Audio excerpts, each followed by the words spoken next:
Let me start by saying this. I think there's a problem with speaking too glibly about demonic influence or evidence of demonism, evidence of demonic infestation or demonic possession.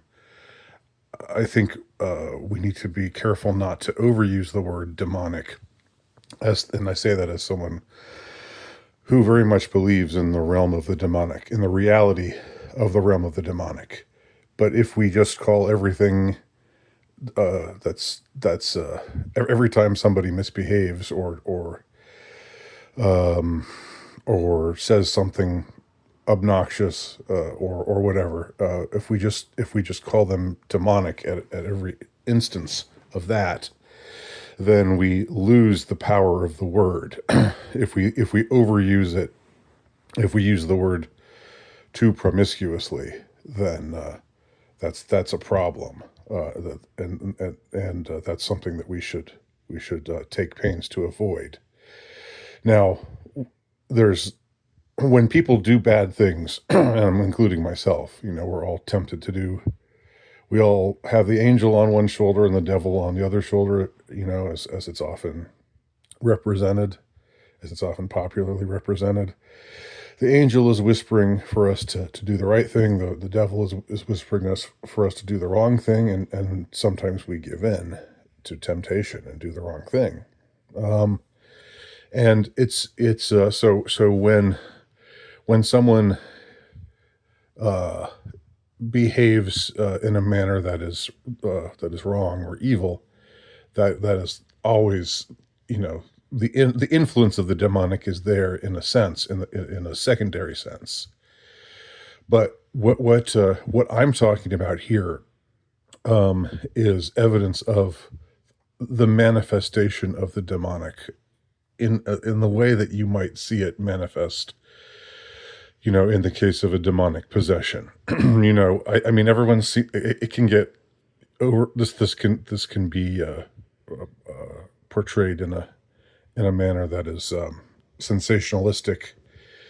You know,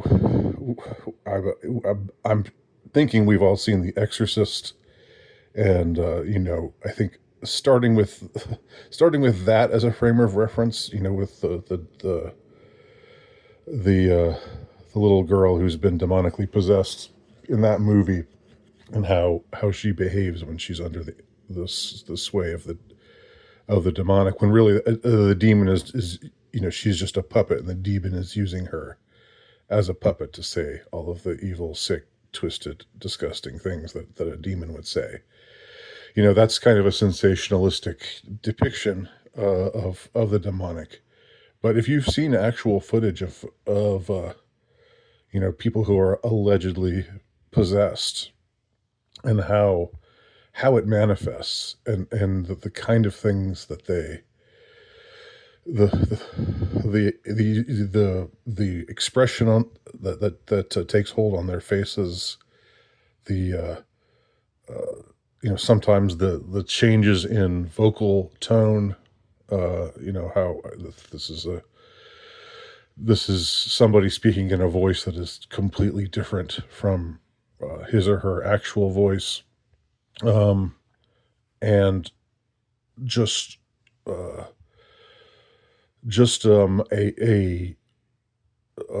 a manner of talking that is so thoroughly cruel and hateful, uh, and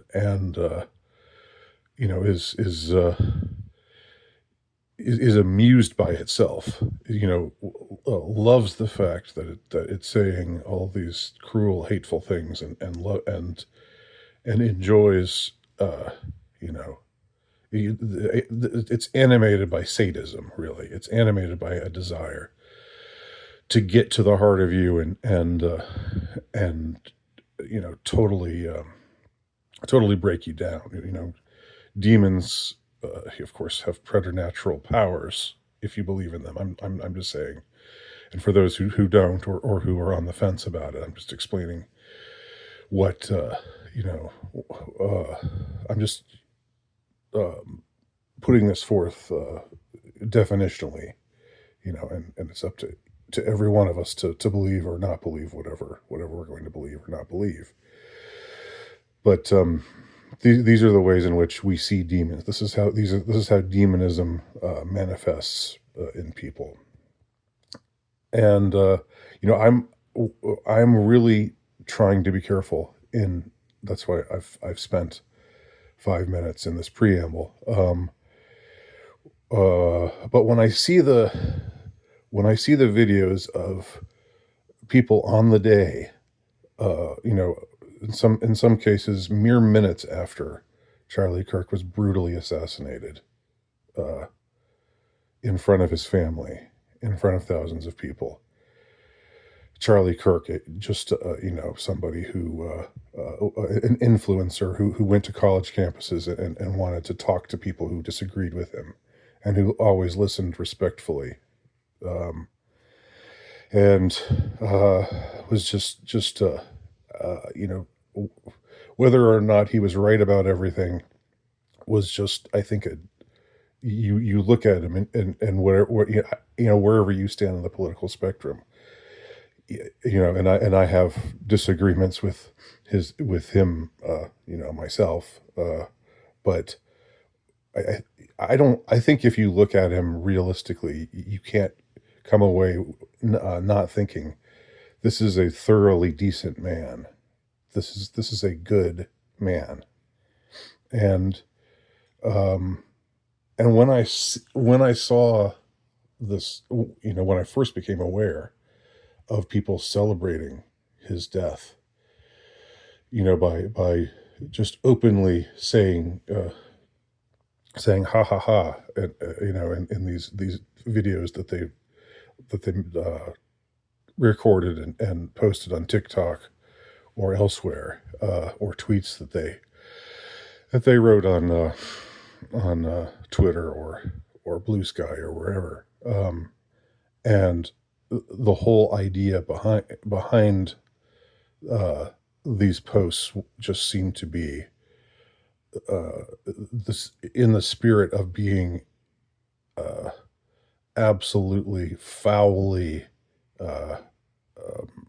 mocking, in the same way that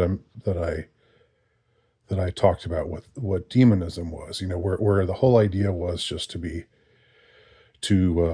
try to wantonly hurt, like the way these people talked, and some of them even openly said it. They openly said things like, we should kill his wife next. We should kill his children next. There was a video, a hidden video that a student took of a lecture that his teacher was giving on the day after the shooting happened, where the teacher said, I'm glad that he's dead. I watched it over and over again,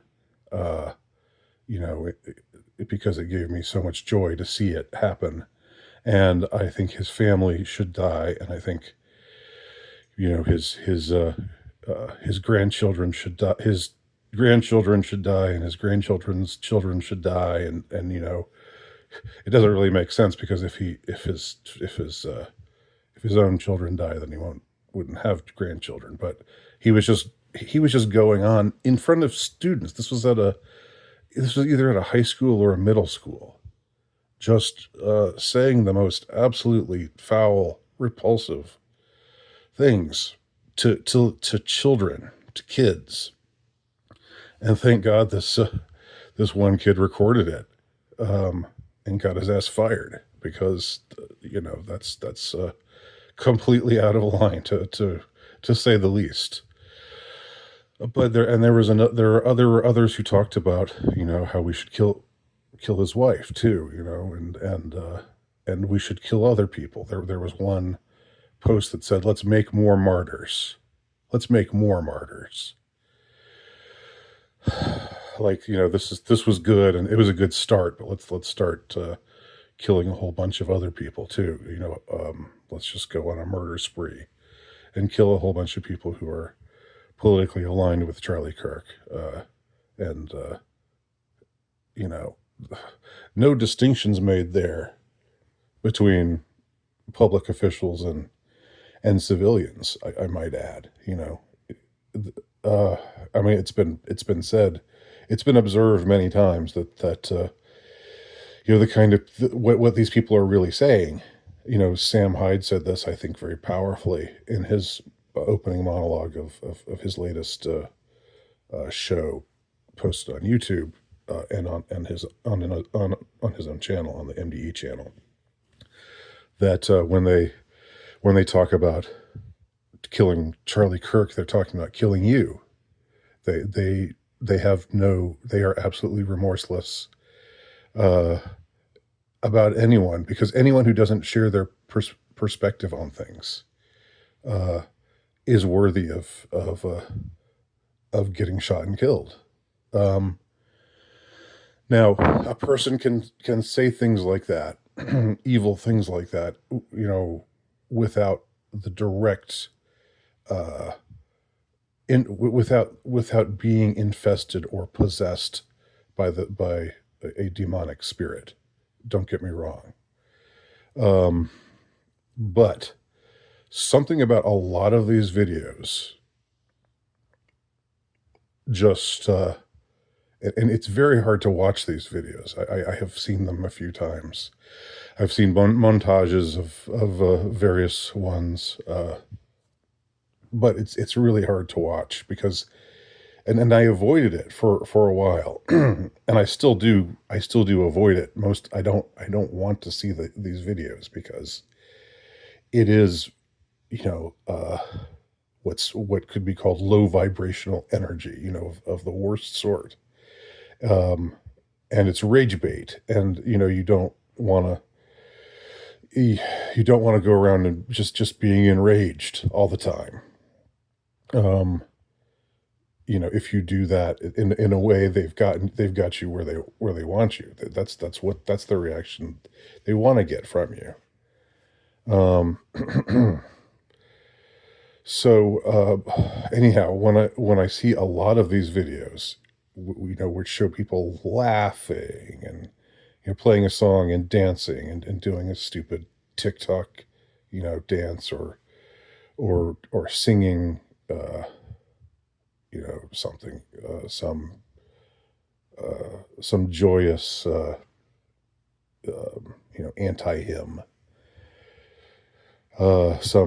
some demonic anthem or other, and you just look at the expressions on some of these people's faces, uh, and you just if you have the stomach for it, seek it out. Like, look at some of these. They've been A lot of them have been posted and archived, even though probably I think most of the posts have been taken down right now because a lot of these people, got in trouble, and well, they should have,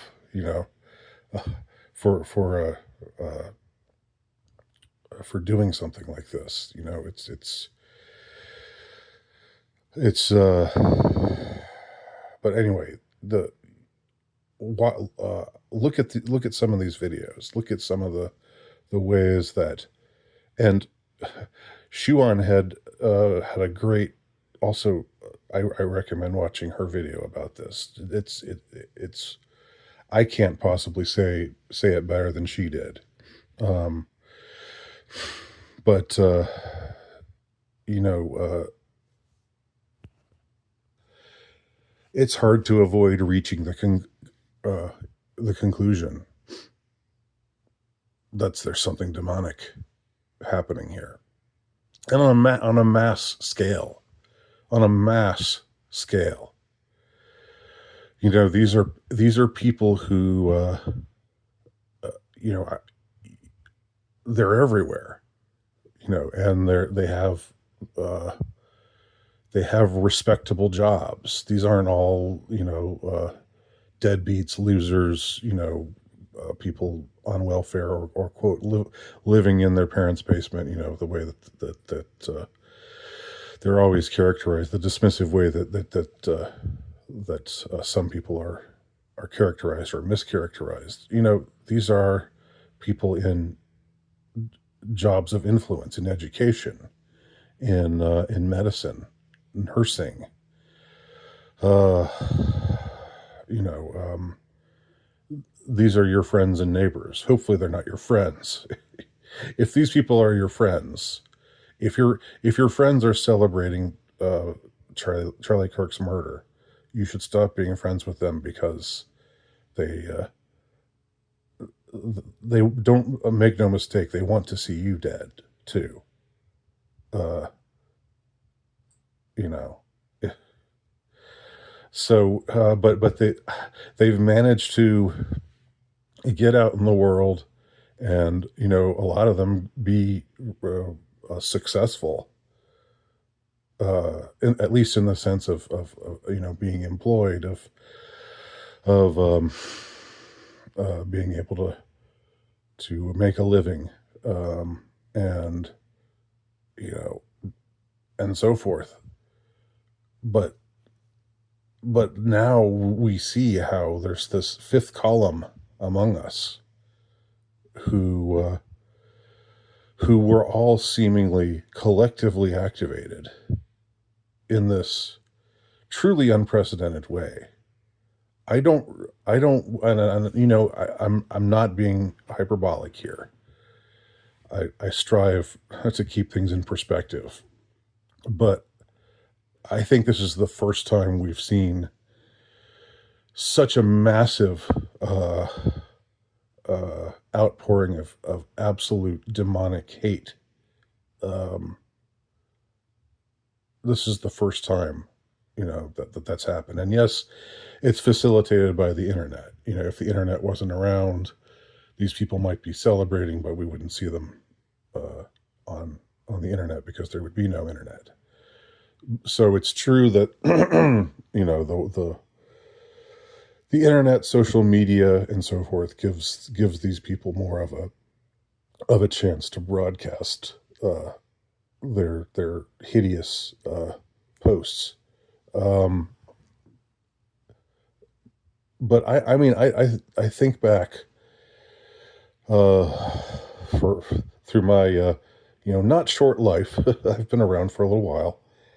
The last time I remember anything resemble, and this doesn't even resemble this. This doesn't even the thing I'm going to compare this to does not really compare to it. But I remember when Ted Bundy, confessed serial killer, was put to death.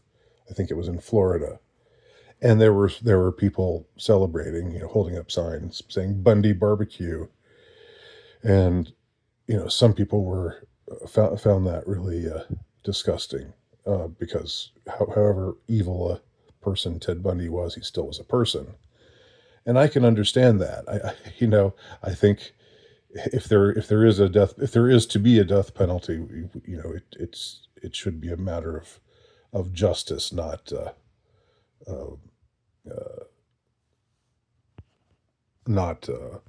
a question of making giving people an excuse to be celebratory. But in the first case, these were isolated cases, and they were conspicuous enough to make the news, and people heard about it, and people wrote columns about it, but it was nothing compared to this, because number one, Ted Bundy was a confessed serial murderer. Charlie Kirk was a good, decent man. All the evidence suggests, if there was dirt on Charlie Kirk, wouldn't we have heard it by now? If he ever cheated on his wife, or even then, I shouldn't even go there. Even if they found, because none of us are perfect. If they found out that there was, that he wasn't as squeaky clean as he seems to be, that still wouldn't justify any of this.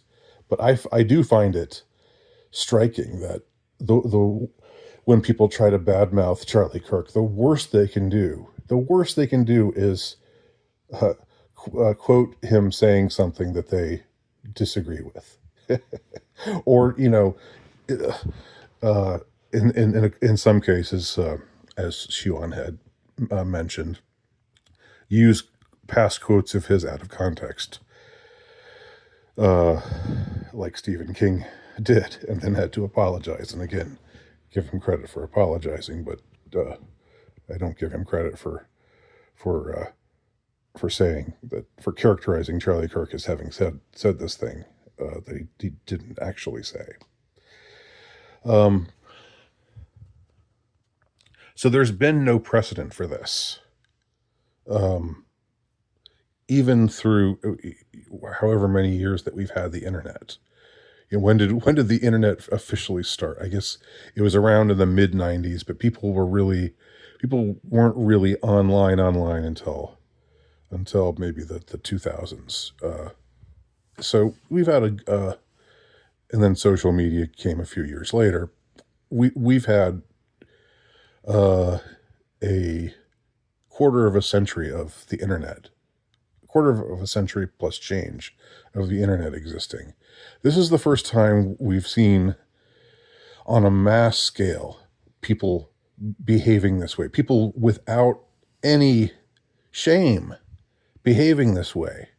If I felt if I felt overjoyed that someone had been murdered, I would keep that shit to myself,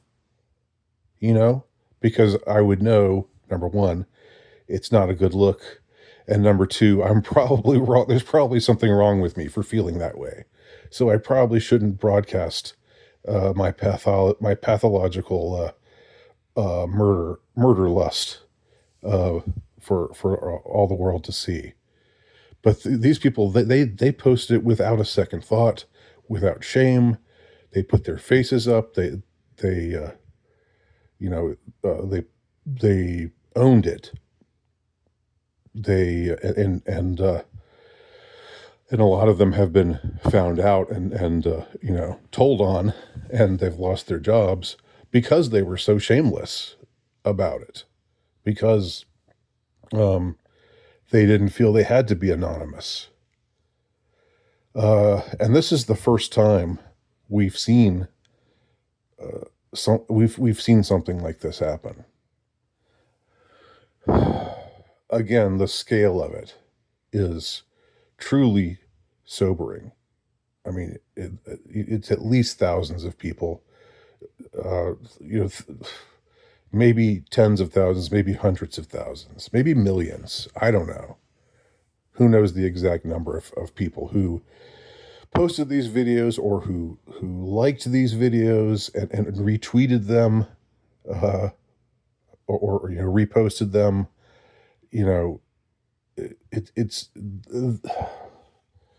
There were large numbers of people, legions of people, and again, not just the dregs or the scum of society, not just the castaways, the losers, the people on the margins, not just the crazy people, who should be in asylums. These are people who again have made good for themselves, have actually gotten jobs, and some of them, I guess, have families. Jeez, I mean, I don't know how can you be a mother or a father and think, oh, great, this man got murdered before his wife and kids. That's so wonderful. I mean, how can you, but as Shuan had says in her video, that it's pointless to appeal to most of these people, because you say, look, his you've got people in your family who believe the things that Charlie Kirk believed. She said, she characterized his beliefs as like what your boomer conservative uncle believes. So do you want to? Do you really? And she said that that kind of appeal is lost on them because everyone in their families who doesn't feel the way they do, they've already wished murder on. They've already decided they aren't worth living. Uh, um, so you can't appeal to them in that sort of way, or you can't say to them, look at the widow they leaves behind. Look at his two little kids who aren't going to have a father. You know that because that means nothing to them. They've dehumanized uh, everyone in Charlie Kirk's orbit. You know, and calls for murdering the widow and murdering his kids. It's much more commonplace than you would think. It's much more commonplace. Uh, so all of this is to say, I think I'll wrap up this rant. All of this is to say that we've got a real problem, and it's widespread. And it was. I mean, we know. I don't think everybody who votes blue is is one of these people. I would never make such a claim, but it does seem clear that among the left, and it does seem to be primarily among the left today.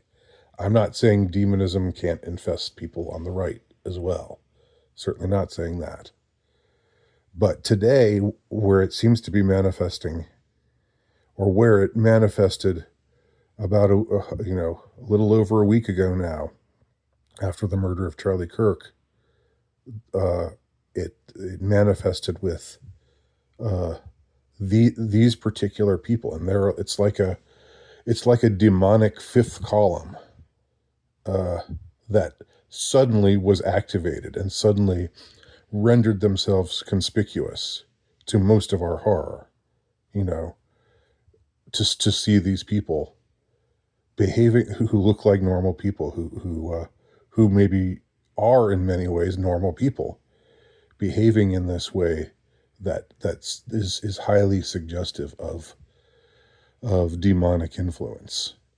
Again, you see the expressions that like the unnatural kinds of looks that come over the faces of people who are demonically possessed allegedly. In you can investigate cases of this if you're interested, and it's not usually something as spectacular as you see in The Exorcist or in other movies about possession, but you do see them just these warped, twisted, uh, smirking, not really smiling, not really. It's like because the demonic cannot really feel joy. The demonic are definitionally speaking in despair because they've been separated from God. They're separated from God forever. That's what it means. That's what it means to be damned, is to be separated from God forever, and they chose to be separated from God forever. And they cut themselves off from the true source of joy. So anything that manifests as, you know, like it's like a counterfeit joy. Um, and that's why it looks so hideous. That's why it strikes us um, almost has an what's been called uncanny valley. Uh, this something that resembles like uh, when you see someone in a state of joy, uh, pure joy, real joy, and then you see some of these people seemingly joyful about the murder of Charlie Kirk. It's like this counterfeit joy.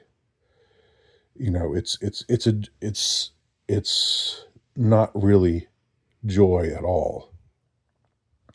even though it has certain characteristics jumping around and laughing and screaming and and being celebratory.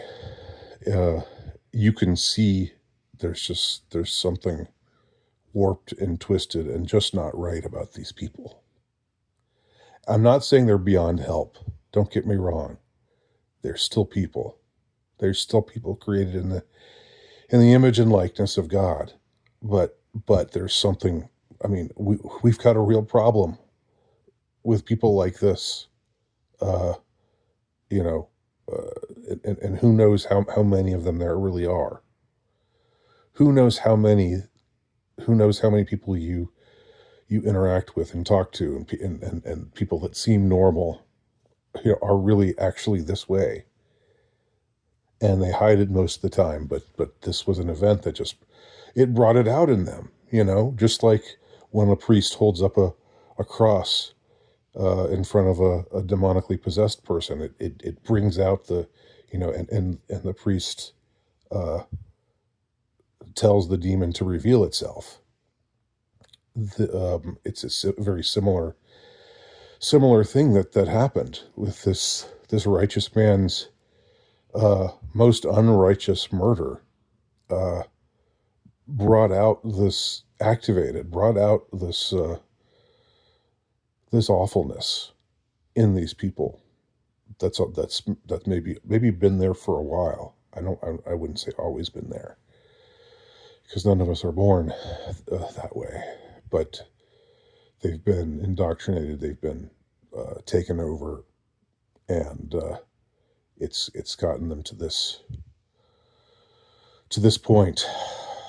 So anyhow, these are my thoughts. It's a very, very sobering uh, phenomenon, but I've tried to talk about it in a way that doesn't blow it out of proportion, and that is level-headed but still honest about the force that we are seeing, that has revealed itself. So those are my thoughts on the subject.